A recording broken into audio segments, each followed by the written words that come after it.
Here we have a registration page that we've been working on. And when you click on the register button, it generates an event that is handled by this controller over here. The event is generated by the view. When you click on this button over here, notice it says ng-click and invokes the control.register function that is declared here in the register controller. There it is. This is a function that gets invoked. When you invoke here, notice that it's going to use the HTTP service to generate a post request to the server, right, using this URL. Now, this is typically considered to be a best practice to have the controller directly talk to the backend server. Instead, we should encapsulate these types of communications in a client service that can then be reused among several controllers. So that we can centralize and provide a high-level API to this to the service. So instead of having it here, we're going to replace this HTTP. We're going to replace and create a user service, and then use something like user service dot create user and pass the user as an argument, and we're going to and create that service. So that service, since it's a something that's going to be shared among several controllers, let's create a directory specific dedicated to services. So let's create a directory called services, and under there we'll create a document, a JavaScript document for implementing that service. So we'll call it user service JavaScript, and in there we're going to declare our service. I'm going to say function.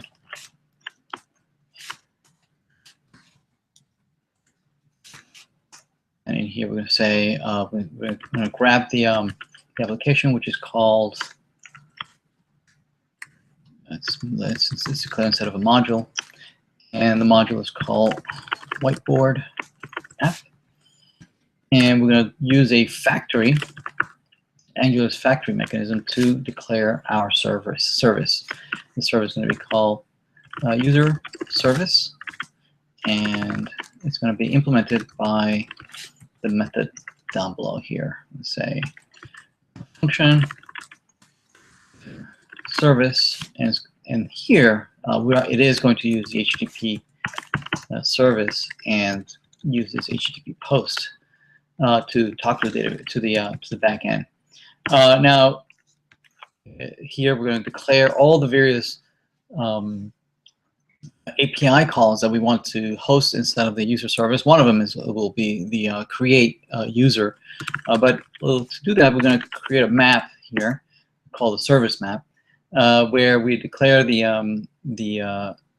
API that we're exposing to the world. We're going to call it, what do we call it here? It was create service, create user, right? So that's the name that we're going to expose to the world, and it's mapped to the function that actually implements it, which we're going to create in a second.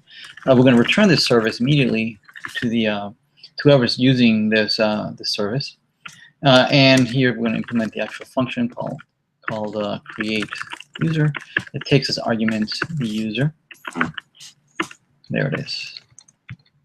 So paste here the HTTP post. Notice that we've declared this service way at the top, right at the beginning, so that it's clear what this function does, right? What this constructor does. It's just immediately returns this map, and then the actual implementation is down below. If they care to read it, they can scroll down and see what it is. But it's a good practice to declare, the variables and the returns immediately right at the beginning. All right, so we have the user service, and this is going to be used by the controller. There it is. We still have to load that JavaScript from our index page, so let's declare that using the script tag. So I'll say script source.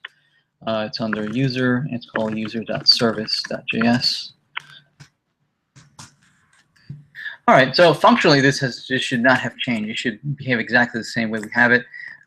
We might want to just add one more thing here in the server. In the server, notice we were just doing the console. just printing out saying that yes, we had received the request. Instead, what we're going to do is just we're going to respond a response. We're going to send back a hello from a register service. All right, so we did change something on the server. So let's stop it and restart. Let's go back here and now post something. So let's just send some gibberish. We'll say register. Notice that it printed, right? Notice that it's printing from the server. It's printing right in the console, right? Because the controller, let's see the controller. Let's go back to the controller. Where is it? There it is. Notice that saying, yes, I'm going to call. I'm going to use the user service. It calls the create user, right? And the create user in the service, right, does the HTTP post, and on success, it echoes what the response is from the server. There it is. This actually is not appropriate for the service to actually do this. Instead, what we might want to do is pass the a callback that will handle the response. Right? Let's not have the service consume the response. Instead, it's going to send it back to a callback function that we're going to provide as an argument when we call the service. Right? We're going to say, here's where we're going to put the function. There it is. It's going to receive the response, and then it's going to display the response to the console. Or we can do other things, right? We can display this to the client. But for now, we're just going to display a response to the console. All right, so let's reload that just to see if this still works. Oops, what are we missing here? Injector, user service, register controller. Something wrong with the controller. User service dot create user. Did we spell something wrong? Let's go back to the service. Let's see.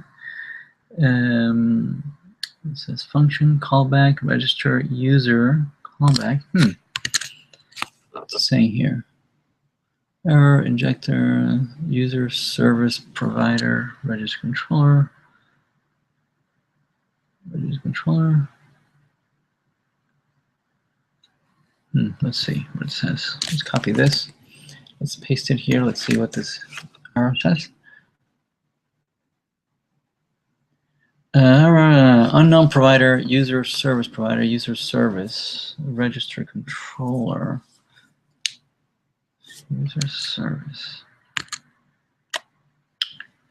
user service. We declared it here, and it's user service here. User service, create user. And we did load it, didn't we? It's called user service. It's under public. Oh, it's under services. Okay, I'm sorry. We declared into the wrong.